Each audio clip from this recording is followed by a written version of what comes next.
You are listening to the Love and Confidence Podcast, episode number 141. Welcome to the Love and Confidence Podcast.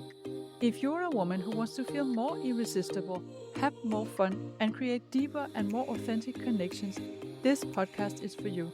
I am your host, certified life coach Lærke Nielsen, and I help you become the best and most confident version of yourself so you can attract the love life you desire. Let's get started.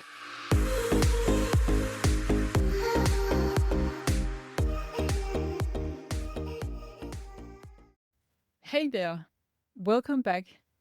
Today is going to be a little bit of an unusual episode because I have decided to take a short break from the podcast and I wanted to let you know instead of just disappearing without a word. So I have published every single week for now more than 2.5 years, and it's been a lot of work.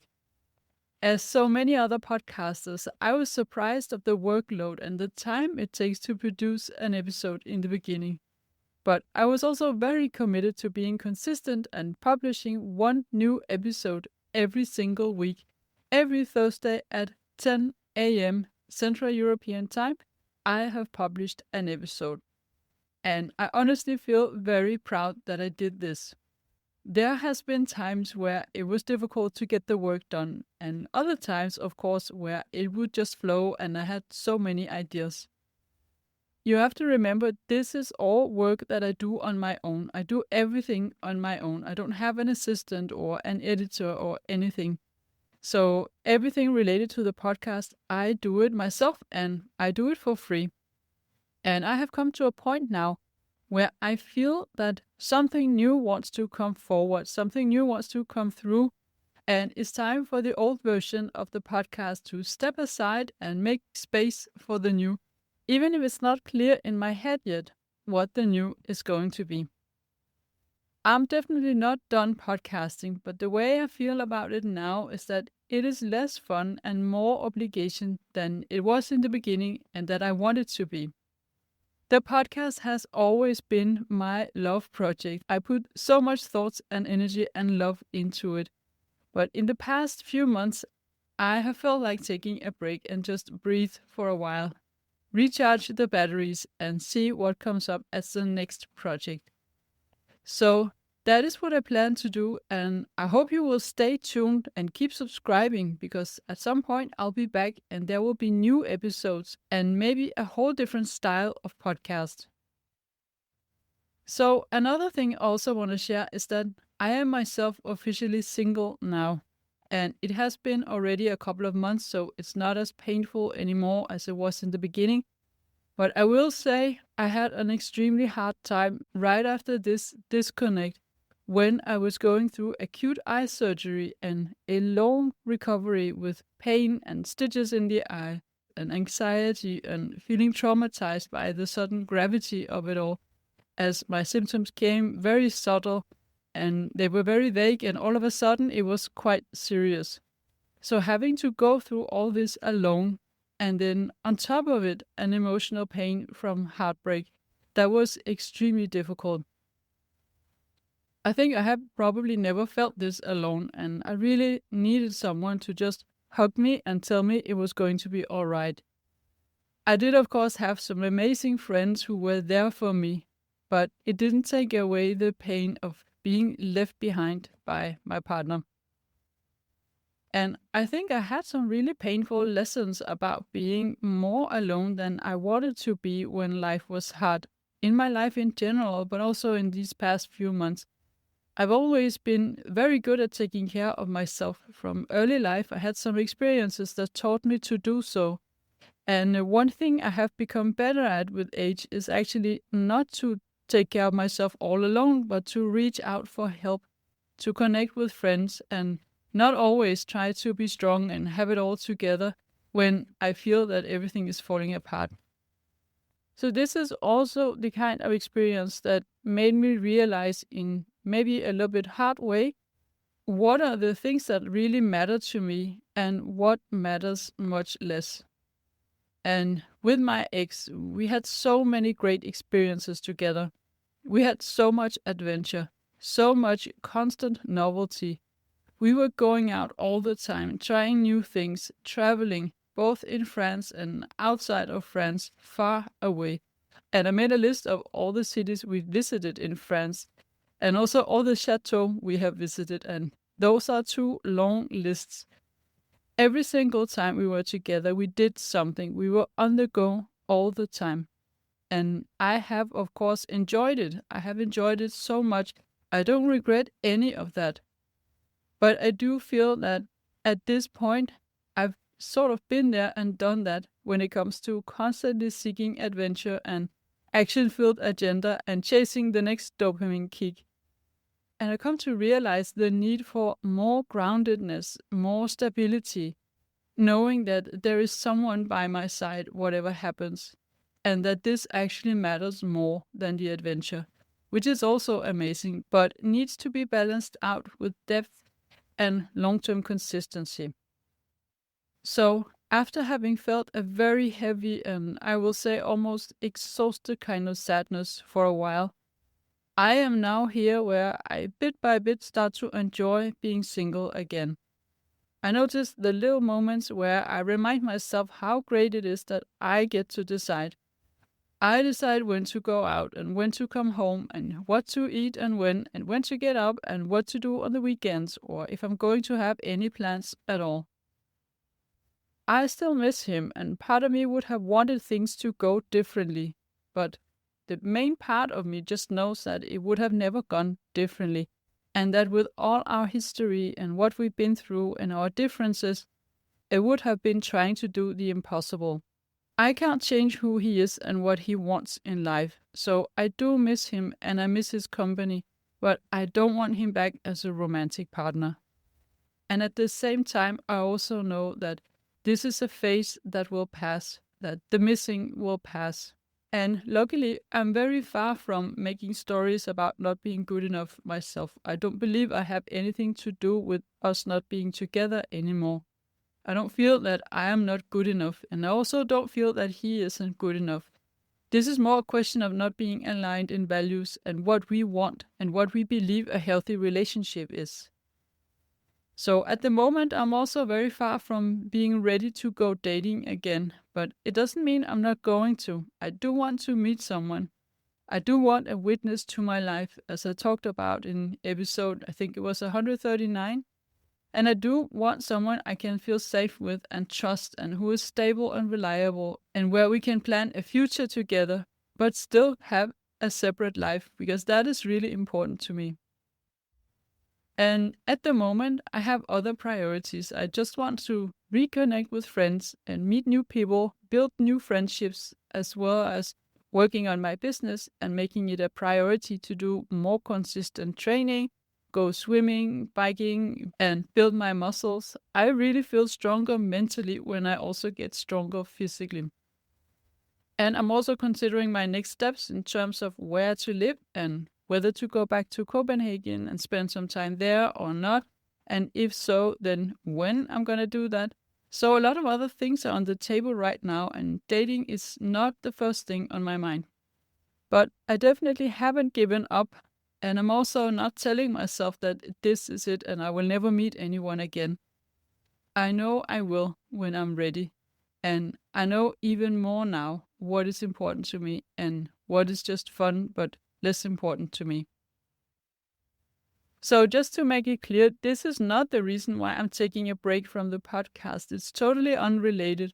I have long felt the pull towards something else and try to create something different in my business way before my relationship ended.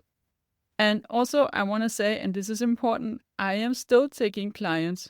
I have a few open spots for women who want to work on their confidence and their self-worth or self-love, and who wants to improve their love life, whether that means you want support in getting over a breakup, you want help in letting go of someone, or you want to start your dating journey, you want to start getting out there, or improve your existing relationship. You can just book a free consultation call on the link in the show notes, and we can talk about your options and how I can help you.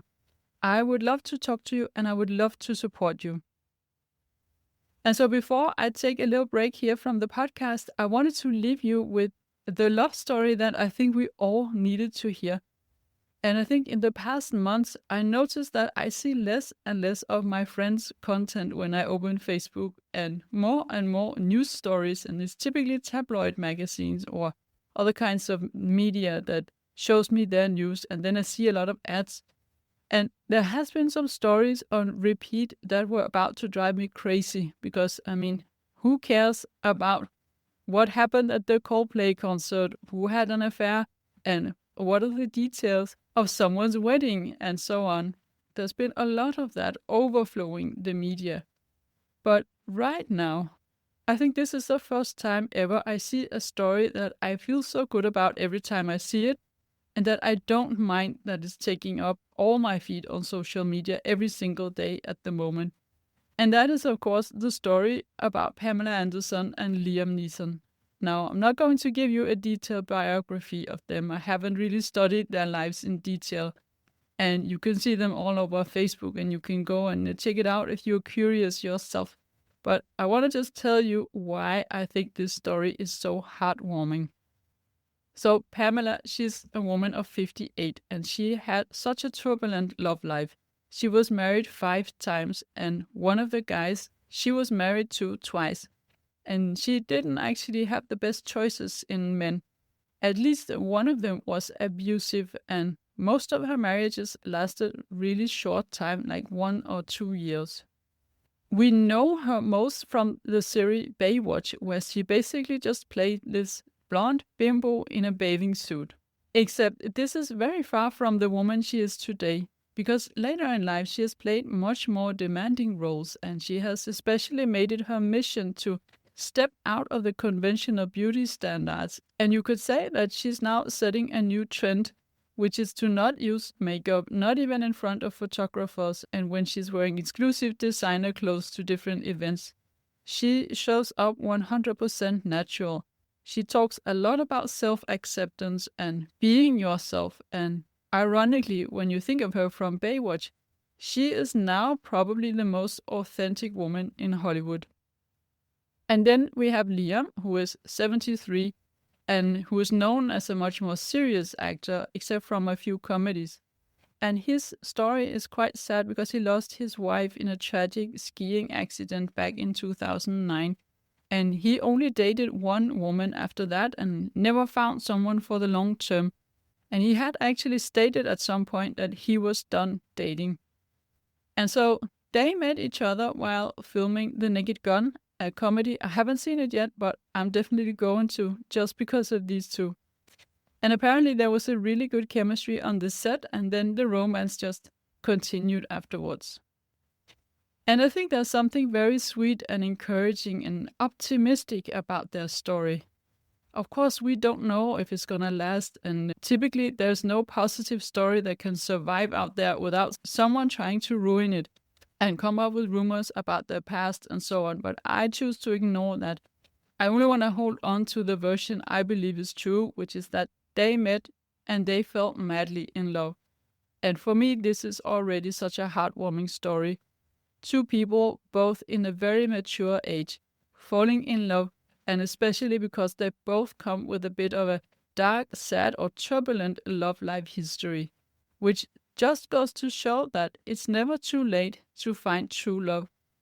And I especially love her transformation from being this beach bimbo to the most authentic woman, deciding to discover who she is when she's not performing or trying to please anyone, and just being her natural self and standing in her power, getting to know that person and getting to love her. And out of that, of course, comes a very magnetic confidence. I listened to a short interview with her where she talked about how the decision to let go of makeup came one day when she asked herself, who am I really? What do I really want? And she talked about what beauty is and the beauty of self-acceptance, which of course hits right home with me and what I talk about. And she ended the interview by saying, beauty is the freedom to be you.